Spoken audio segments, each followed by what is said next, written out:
Nama Jeffrey Epstein menjadi perhatian dunia bukan karena prestasi, melainkan karena sebuah kasus hukum besar yang membuka diskusi global tentang kejahatan seksual, kekuasaan, dan perlindungan terhadap korban.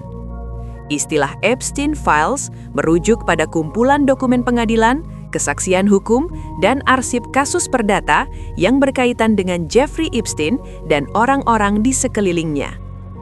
Dokumen ini bukan bukti tunggal kejahatan, melainkan catatan resmi proses hukum yang sebagian dibuka ke publik.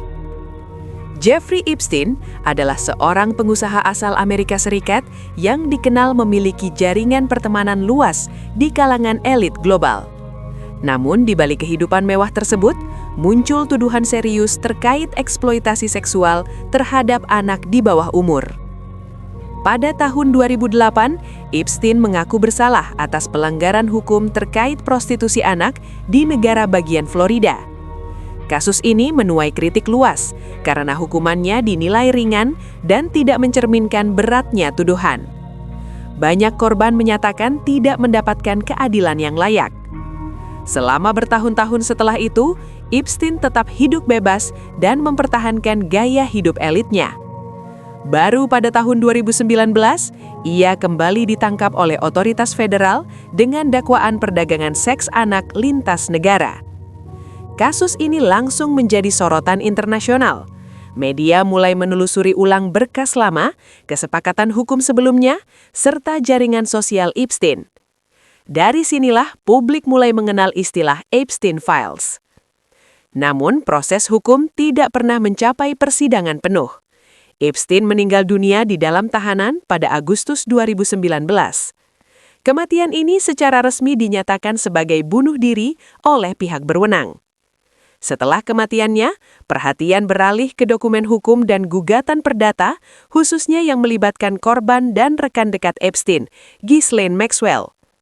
Dalam proses hukum tersebut, sejumlah dokumen dibuka dan memuat nama-nama individu yang disebut dalam konteks kesaksian atau hubungan sosial. Penting untuk ditegaskan, munculnya nama dalam dokumen pengadilan tidak berarti orang tersebut melakukan kejahatan.